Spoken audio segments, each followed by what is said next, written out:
30 বছরের পুরোনো ফ্ল্যাটেও interior decoration করা যায় এবং সেটা নতুন ফ্ল্যাটের মতো দেখতে সুন্দর লাগে। আজ সেটা দেখাবো বলেই আমি চলে এসেছি কবি নজরুল মেট্রো স্টেশনের পাশে আমাদের একটা সাইডে। নমস্কার বন্ধুরা, আমি অভিজিৎ আর আপনারা দেখছেন আপনাদের চ্যানেল আকৃতি ইন্টেরিয়ার। আজকে এই চ্যানেলে আপনাদেরকে দেখাবো যে পুরোনো ফ্ল্যাটকে কিভাবে আমরা নতুন ফ্ল্যাটের মতো সাজিয়ে সাজিয়ে তুলতে পারি। পুরো 2 BHK ফ্ল্যাটে আজকে আমরা হোম ট্যুর করব, এখনো পুরোপুরি কমপ্লিট হয়নি। কমপ্লিট হওয়ার পর আবার আপনাদের দেখাবো, এখন যতটা কাজে প্রোগ্রেস হয়েছে ততখানি দেখাচ্ছি। এবং এই যে বলছি যে পুরোনো ফ্ল্যাটে ডেকোরেশন করা যায়, ডেকোরেশন করলে কতটা সুন্দর লাগে সেটা আপনাদের সামনে তুলে ধরার আমি চেষ্টা করব। তো আসুন আমরা দেখে নিই যে আমরা কি কি কাজ করেছি এই সাইটটাতে। প্রথমেই আমি যে জায়গা থেকে শুরু করছি, যেটা থেকে বোঝা যায় ফ্ল্যাটটা পুরনো, সেই জায়গাটা হচ্ছে ফ্লোর। কারণ ফ্লোর আজ থেকে বহুকাল আগে, মানে 20 বছর 30 বছর আগে ফ্লোরে কিন্তু কনসেপ্ট ছিল মোজাইক করা। এবং আপনারা দেখতে পারবেন এই যে এন্ট্রান্স এরিয়ায় যে ফ্লোরটা রয়েছে সেটাও কিন্তু মোজাইক করা।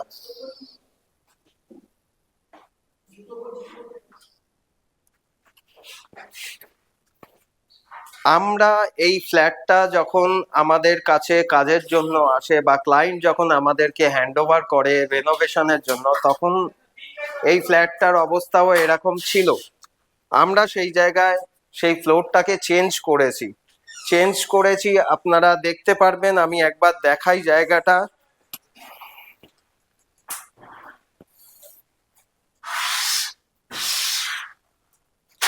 এই যে ফ্লোর এই যে ফ্লোরটা দেখতে পাচ্ছেন, এখানে টাইলস লাগানো হয়েছে 4x2 এর টাইলস। পুরো ফ্লোরটাকেই এইভাবে টাইলস দিয়ে কভার হয়েছে।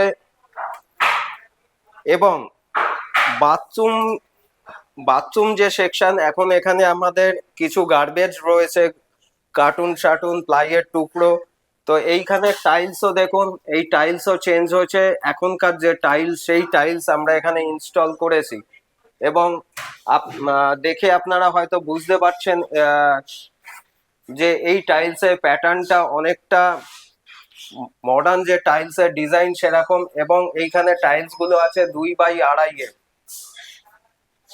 এর পাশেই রয়েছে কিচেনেও আমরা ফ্লোর চেঞ্জ করেছি, কিচেন টাইলস চেঞ্জ করেছি। এখানেও টাইলস রয়েছে 4x2 এর টাইলস রয়েছে।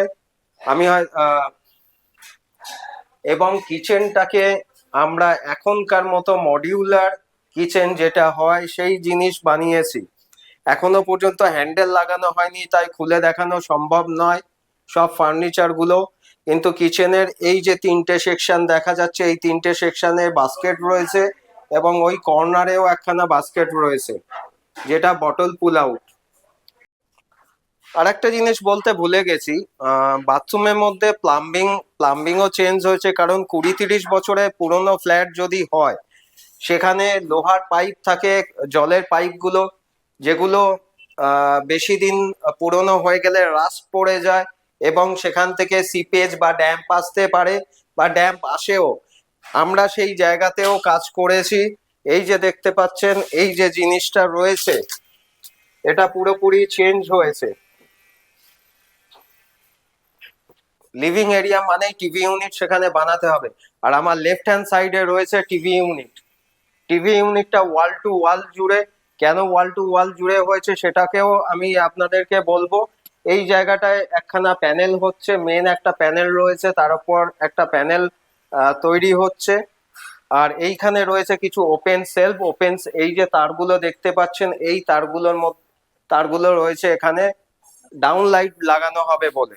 এই 3টে সেলফেই ডাউন লাইট লাগানো হবে। আর যে বাকি লাইট গুলো হবে সেগুলো এর পরেও আমি আর একখানা ভিডিও বানাবো, তাতে দেখাবো। এবার আমি বলি যে এইটা ওয়াল টু ওয়াল কেন বানানো হয়েছে। আমি আমাদের ক্যামেরাম্যান ভাইকে বলবো যে এগিয়ে আসার জন্য। এদিক এদিক থেকে নাও। এটা অ্যাকচুয়ালি একখানা মন্দির সেকশন, যেটা এক্সটেন্ডেড টিভি ইউনিট। এখানে দুটো পাল্লা দেওয়া হয়েছে, এখন খুলতে পারছি না কারণ পেস্টিং সবে হয়েছে বলে। এবং এইখানে মন্দিরের স্টোরেজ রয়েছে। আবারও বলছি, আমি যখন এই সাইটটা কমপ্লিট হয়ে যাবে তখন একখানা কমপ্লিট ভিডিও বানাবো, তখন আপনাদেরকে এগুলো খুলে খুলে দেখাবো। আজকে খালি দেখাচ্ছি যে জিনিসটা পসিবল সেটা নিয়ে। আর এই জায়গার ফল সিলিংটা রয়েছে এরকম, যেহেতু ফল সিলিং করা হয়েছে, খুব সিম্পল ভাবেই ফল সিলিংটা করা হয়েছে। ফল সিলিং যেহেতু করা হয়েছে সেহেতু ইলেকট্রিক্যাল চেঞ্জেস করতেই হবে, এবং ইলেকট্রিক্যাল চেঞ্জেসও হয়েছে।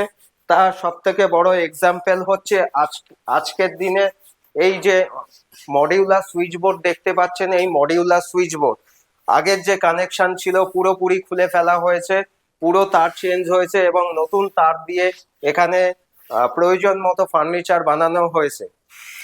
এবার চলে আসি বাথরুম এবং কিচেনের পাশের একটা ওয়াল। এই জায়গাটা একটা কাউচ মতো ছিল, এই জায়গাটা একখানা ক্যাবিনেট বানানো হয়েছে।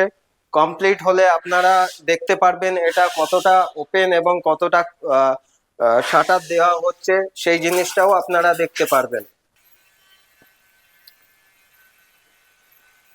লিভিং রুমের জাস্ট পাশেই রয়েছে আরেকটা রুম, এটা চাইল্ড রুম। আমি বলবো যে একটু ভেতর দিকে এসে দেখাতে চাইল্ড রুমের মধ্যে কি কি রয়েছে। এটা একখানা স্টাডি টেবিল হচ্ছে, এখনো ল্যামিনেট পড়েনি।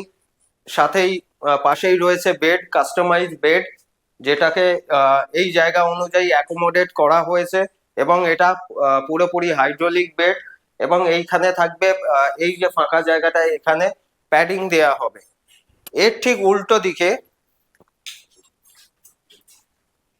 উল্টো দিকে একখানা ওয়ার্ড্রোব তৈরি করা হচ্ছে। ওয়ার্ড্রোবটা মোটামুটি সাড়ে 3 ফিট হবে, তাই তো? 3.5 ফিটের মতো ওয়ার্ড্রোব, যেহেতু এটাও একখানা কংক্রিটের খাঁজের মধ্যে তৈরি করা হয়েছে, সেহেতু এর ওপরে লফটটা সেভাবে করা যায়নি, কারণ ওপরে একখানা এক্সিস্টিং লফট ছিল, সেটাকে আমরা কভার করে দিয়েছি। এই রুমে এই ফার্নিচার গুলোই হচ্ছে। আর এই রুমে ফল সিলিংটা একবার বলবো ভালো করে দেখাতে। ফল সিলিং দেখাতে বারবার বলছি কারণ ফল সিলিং এর সাথে ইলেকট্রিক্যাল কানেকশন গুলো চেঞ্জ হয়, এবং আপনারা এই রুমে সুইচ বোর্ডও দেখুন। একখানা রয়েছে,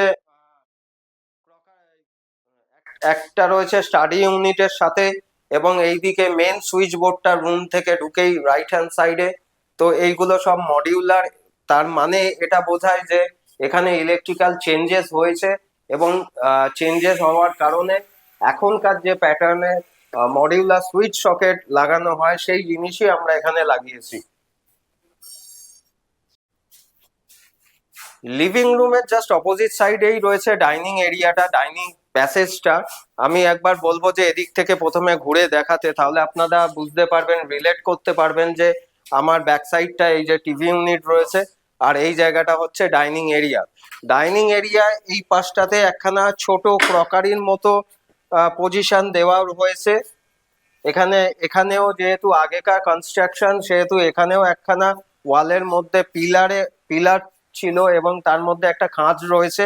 আমরা সেই জায়গাটাকে ইউটিলাইজ করেই এই জিনিসটাকে বানিয়েছি। এবং আমাদের অপোজিট সাইডে, মানে ঠিক এই জায়গাটা উইন্ডোর পাশে, এই জায়গাটায় একখানা বেসিন বসানো হবে প্রবাবলি, এবং ওয়াশিং মেশিন রাখারও জায়গা প্রভিশন করা হচ্ছে। তো এইখানে ওয়াশিং মেশিনটা থাকবে। তো এই জায়গাতেও একখানা ভ্যানিটি ইউনিট বানানো হয়েছে, এবং মিরর যেহেতু থাকবে সেহেতু এই পাশে একটা স্টোরেজও দেয়া হয়েছে। আর এখানে সোফা বসবে। আমরা এই জায়গাটা বেশি ক্লামজি বা বেশি ফার্নিচার দিয়ে ভরে দিইনি, যাতে জায়গাটা একটু স্পেসিয়াস লাগে এবং ব্রিদেবল স্পেস থাকে। তো আমি এবার ঢুকবো মাস্টার বেডরুমে। আমার রাইট হ্যান্ড সাইডেই রয়েছে মাস্টার বেডরুম। আমি এর মধ্যে ঢুকে পড়েছি, জোর কদমে কাজ হচ্ছে এখানে। নিচের অবস্থা দেখলে বুঝতে পারবেন যে মিস্ত্রিরা এখনো কাজ করছে। এখানে রয়েছে একটা কিং সাইজ হাইড্রোলিক বেড, যার হেডবোর্ডে প্যাডিং হবে।